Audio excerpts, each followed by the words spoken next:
Eh bien, bonjour à tous. Ma présentation s'inscrit bien en continuité de la précédente. Donc, je me présente, Samuel Auclair. Moi, je suis sismologue au BRGM et je travaille spécifiquement sur les problématiques d'appui à la gestion de crise. Et dans ce cadre, rappeler un petit peu sur... pardon. On me dit que Zoom s'est fermé, mais je vous vois encore. Bon. Bon, bah, parfait. Par rapport aux problématiques qui viennent d'être rappelées, on a voulu essayer de voir ce qui était faisable d'un point de vue plus scientifique sur l'appui à la veille sur les réseaux sociaux. Voir y adosser une expertise métier liée à certaines catastrophes naturelles. Donc, on a mis en place cette plateforme qui s'appelle Suricatnat. C'était notamment Fondation Maïf. D'accord, ça passe. Donc le contexte, oui, voilà, merci. Le contexte, il vient d'être rappelé. Hein.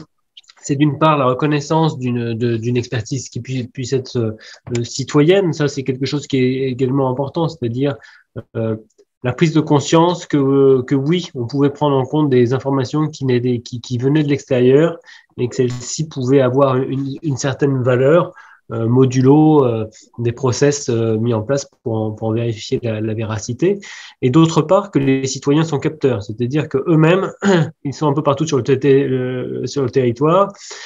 Contrairement à certains capteurs technologiques qu'on peut avoir, ils sont doués de 5 sens et donc ils ont cette appétence, en tout cas pour certains, à sauter sur leur téléphone portable pour témoigner suite à des phénomènes qui viennent les surprendre, notamment des phénomènes naturels. Et parmi ces réseaux, Twitter est assez intéressant en termes de réactivité, de par le côté message très, très court. Cependant que, comme il vient d'être rappelé, l'intérêt est de coupler différents médias sociaux et pas un seul.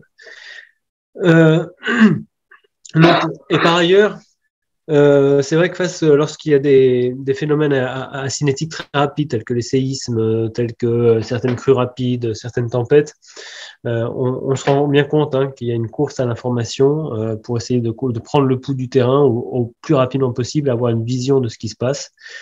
Et les autorités se tournent de plus en plus vers les réseaux sociaux avec un appui notamment, alors je dis là, recherche d'infos artisanales parce qu'il y en a qui le font, mais de plus en plus effectivement avec un appui d'associations telles que Visov. S'il est possible de passer à la slide suivante. Donc voilà, l'idée c'était d'avoir un modèle de sécurité civile très centralisé à quelque chose de beaucoup plus contributif. Alors, au moment où on a mis en place cette plateforme, donc ça remonte à 2017-2018, l'idée c'était donc de transformer pour nous Twitter en un capteur, donc vraiment une capacité de capter du volume en temps continu, en temps réel, et de mettre en place en face une capacité de traitement de cette information qui n'est pas structurée, qui est en langage libre, donc pas toujours facile à prendre en compte. Avec la volonté derrière de pouvoir, d'une part, construire des indicateurs utiles pour tous les praticiens autour de la crise et puis également interagir avec les citoyens, notamment pour acquérir d'autres informations de la part de témoins qui sont sur le terrain. Slide suivante, s'il vous plaît.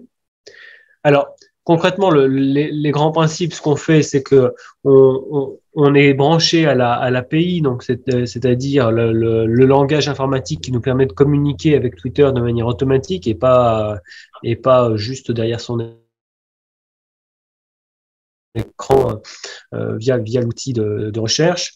On fait de la recherche pour l'instant de type de phénomènes, les séismes et les inondations. On y rajoute également les tempêtes prochainement. Et là, on a mis en place un certain nombre d'algorithmes qui permettent déjà un filtrage d'une masse de données, enlever tout ce qui est posté par des robots, tous les messages qui sont plus ou moins des duplicats. Un gros travail autour de la classification automatique, c'est essayer de reconnaître des morcions d'informations qui peuvent être intéressantes autour de signalement de dommages, de signalement de situations à risque, ça peut être également comment dire, d'expression d'offres de solidarité ou voilà, en auto-organisation, de sorte à pouvoir les détecter, les accompagner au plus tôt. Et puis également une localisation des tweets, parce qu'en fait, il y en a très très peu qui sont localisés nativement. Et donc, la plupart des tweets, on a un message textuel qui peut être intéressant, mais on n'est pas en capacité, de manière automatique, de le mettre sur une carte. Donc ça, on a un travail important qui est mené conjointement avec l'IGN pour repérer les mentions de lieux et de les mettre sur une carte. Alors, l'idée derrière, donc, c'est à la fois un enrichissement message à message, donc c'est-à-dire pour chaque message être en mesure donc de le mettre sur une carte, de le géolocaliser s'il y a une information à caractère géographique, mais également d'en apprécier la pertinence, le caractère d'urgence, savoir si ça vient d'un témoin, pas d'un témoin, etc. Tout ça de manière automatique qui peut aider derrière en fait à débruiter. Et moi je le vois ça comme une étape avant une validation humaine, bien sûr. Tel que le travail que peut faire Visov, mais plutôt pour aider finalement à traiter la volumétrie et à pré-traiter pour essayer quand on détecte des choses qui nous semblent intéressantes.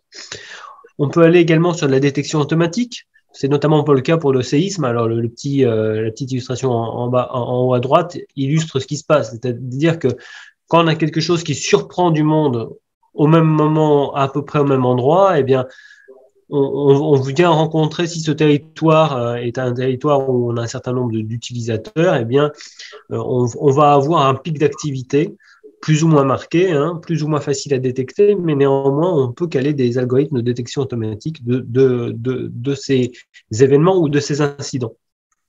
Pour le séisme, là en bas, vous avez un petit exemple pour le séisme du Teil qui est survenu en novembre 2019 en Ardèche, donc magnitude 4,9. Alors, on a différents écrans du site internet où on voit à la fois des éléments cartographiques, des éléments de volume. On peut naviguer là-dedans. Peut-être, si vous, avec la souris, mettre à droite, c'est une vidéo.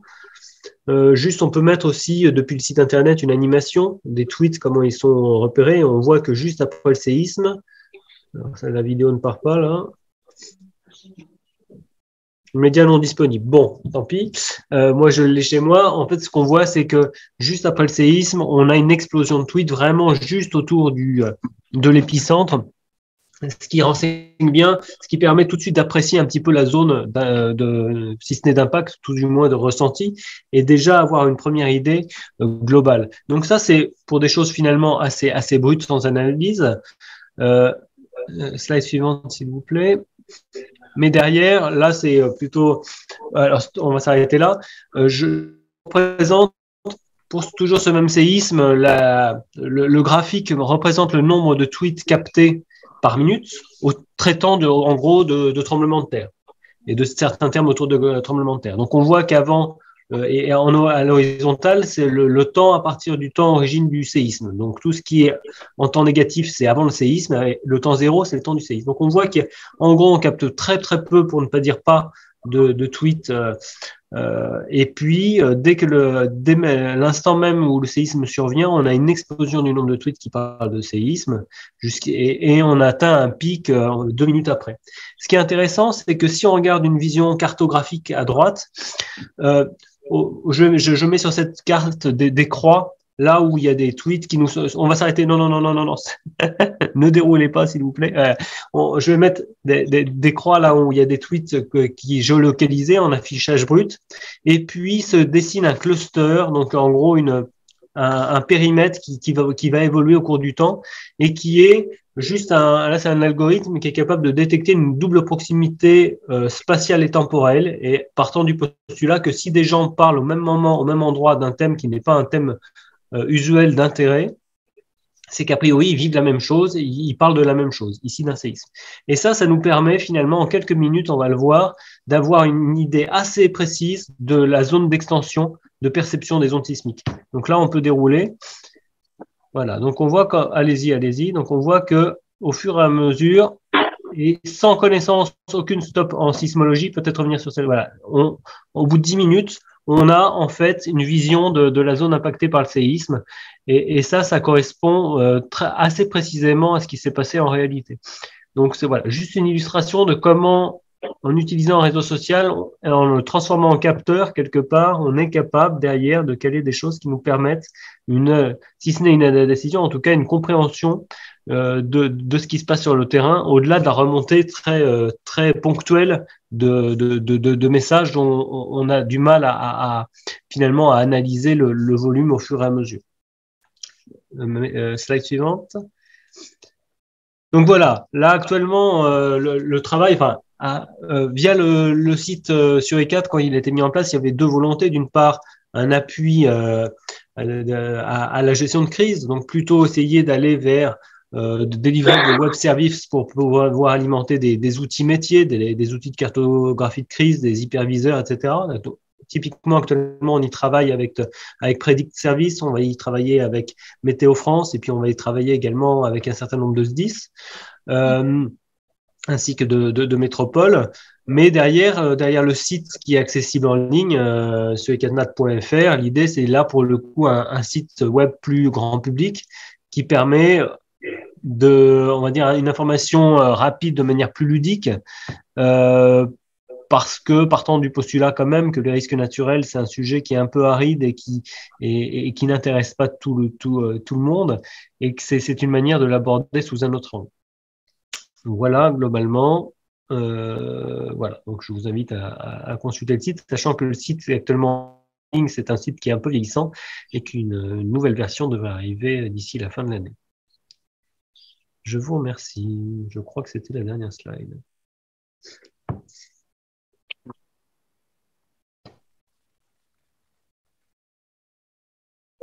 Question. Là, c'est intéressant, et le titre utilisé, merci à François-Xavier Carolin, à l'appareil. Le titre le montre bien, c'est que chaque citoyen devient un observateur capteur de ce qu'il ressent, de ce qu'il perçoit, et le fait passer dans le tuyau qui rapide et permet de dimensionner une zone d'observation au service, là pour le coup, de la sécurité publique, parce que si c'est anticipé et que l'onde sismique est importante, on peut éventuellement gagner les 15 secondes qui permettraient à l'écoute sur la simultane. C'est possible? Alors, la problématique se pose un peu différemment selon les phénomènes, mais oui, l'idée, c'est de gagner. Alors, c'est pas tant là en termes de protection, d'autoprotection directe, qu'on va changer grand-chose sur le séisme. C'est plutôt typiquement pour le séisme du Teil, 3/4 d'heure après, ils en étaient encore à se poser la question: est-ce que c'est lié à la centrale de Cruas, à du nucléaire, est-ce que c'est du séisme? Donc là, c'est vraiment très rapidement pouvoir éclairer, stabiliser, dire voilà, c'est ça, la zone d'impact, c'est ça. C'est plutôt vraiment de savoir mettre la gestion de crise sur de bons rails. Cela étant, l'idée, c'est aussi, là, je vous ai montré une zone qui est sur le ressenti, mais l'idée, c'est de travailler sur des cartes qui soient enrichies, qui puissent dire les dommages se concentrent à peu près, a priori, plutôt ici. Voilà, c'est de qualifier les choses, c'est d'apporter des photos, d'apporter des résumés. Donc là, actuellement, on est sur une analyse essentiellement textuelle, mais on a une thèse qui est en cours, on a des travaux pour également aller sur de l'analyse automatique d'images, pour essayer également, et notamment dans une optique de météo, de trouver les signaux faibles permettant d'identifier que là, il y a un moment donné, on change de régime. Et notamment actuellement avec Météo France et Predict, il y a une rétro-analyse d'une tempête Alex, d'autre part sur la tempête là qui est arrivée en Corse fin août, où en rétro-analyse, ils se sont rendus compte qu'il y avait des photos qui transitaient sur les réseaux sociaux, que s'ils avaient été en mesure de les capter précocement, ils auraient pu gagner une demi-heure sur la réponse. Donc voilà, les réponses peuvent être très différentes. L'idée, c'est vraiment de tirer profit de la force de la machine pour calculer, pour analyser de manière exhaustive le flux. Et voilà, pour moi, c'est vraiment une aide, c'est peut-être une aide à Visov quelque part, c'est un outil supplémentaire pour aider le travail. Oui, en effet, la complémentarité qu'on peut avoir entre l'exploitation raffinée d'un réseau particulier comme Twitter, et puis l'analyse multi-source, telle que le pratique Ubisoft. Il y a sans doute beaucoup de raffinement encore possible, hein, la vitesse à laquelle évolue les technologies. Est-ce que vous avez d'autres questions? Parce qu'on va voir le raffinement. Est-ce que vous avez eu l'expérience de messages préventifs sur une fermeture de route, sur quelque chose, donc en anticipation, et voir la réaction des abonnés? Parce qu'il y a un mélange, il peut y avoir des défis par rapport à l'autorité, ne serait-ce que communale, avec tout le background qu'il y a d'animosité ou d'inimitié qu'il peut y avoir entre certaines personnes, hein, et le diable est dans ce que vous avez dit tout à l'heure, je confirme, dans les commentaires Facebook. Est-ce que vous avez l'expérience de ça, d'une alerte qui n'a pas abouti sur un événement, et est-ce qu'on est capable de voir la réaction de... Alors, nous, c'est clairement pas sur cette voie qu'on travaille. Du coup, on n'a jamais regardé les données avec cet angle-là. Sûrement que la personne qui est intervenue juste avant aura un éclairage plus important, puisque effectivement, Visov intervient également pour accompagner des messages comment dire, en alerte descendante, alors que nous, effectivement, on est juste à capter l'information et surtout on essaye de caler nos algorithmes de sorte à capter le moins possible d'informations qui ne viennent pas de témoins directs. Donc voilà, je pourrais pas répondre plus précisément, mais peut-être voilà qu'il y aura des éléments de réponse de la collègue. Une question. Bonjour monsieur. Pierre-Marc Lévy,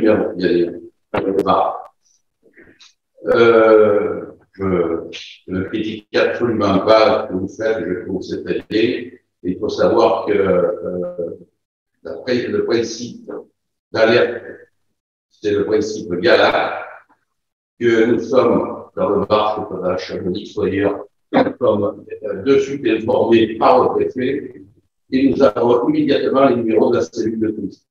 Et immédiatement, nous sur le site Facebook, on n'a pas nos pockets qui coûtent 250 € à la commune et qui est gratuit pour les citoyens. Et on y est que de la sécurité. Donc, quand ils ont le tic-tic dans le pocket et qu'ils voient ici gagner, ils vont dessus, c'est à recouper parce qu'il y a des portes de feu à tel endroit. Disons que nous, on reçoit l'information qui est formelle, qui arrive de la préfecture. Oui. Alors, est-ce qu'il y a une question derrière ou si, enfin, moi, ça m'inspire des éléments de réponse, mais. Moi, je dis exactement ce qu'on fait chez nous. À partir du moment où on a une alerte du préfet, on la répercute. Et ce que vous faites, c'est très bien aussi. Parce que bon, il n'y a pas tout le monde Facebook, pas tout le monde ne regarde pas le pocket. Il y a beaucoup de systèmes maintenant. Sur le site de bouteille, justement, peut-être que le préfet n'avait pas encore tout à fait la vision très claire. Depuis, il est formé rapidement. Samuel? Oui, c'est ça. L'idée, effectivement, c'est absolument pas de casser ces liens qui existent et qui sont forts et qui sont tout à fait opérants du préfet vers les communes et inversement, et qui va pouvoir échanger des informations qualifiées. Pour autant, l'idée, c'est effectivement d'alimenter. On est plutôt sur un niveau plus bas. Hein. On est plutôt sur une cellule veille et anticipation, une cellule situation qui pourrait être alimentée justement pour comment dire, mettre à jour sa connaissance situationnelle. Après, une fois quel que soit le canal par lequel on a capté une information, qu'on l'a consolidée, qu'on en a fait un renseignement, après, il est partagé effectivement par plein d'outils et directement entre les autorités préfectorales et communales. Mais à mon sens, on n'est pas en concurrence, hein, ni même essayer de faire on n'est pas en train de faire le modèle qui marche bien. Vous avez tout à fait raison parce que c'est le VRGM et que c'est votre cœur de métier. Voilà. Et ce que j'ai pas dit là, est-ce qu'on essaie là, en fait, en gros, on a mis en place un capteur. Donc, il y a toute une algorithmie, une automatisation d'une écoute de Twitter. Après, ce qu'on essaie de faire actuellement, c'est de caler des modèles d'analyse de ces données qui intègrent nos compétences, notre expertise métier. Donc, pour le BRGM, apporter des choses autour de certains phénomènes tels que le séisme et les mouvements de terrain. Météo France apporter leur modèle plus autour des risques climatiques, etc., etc.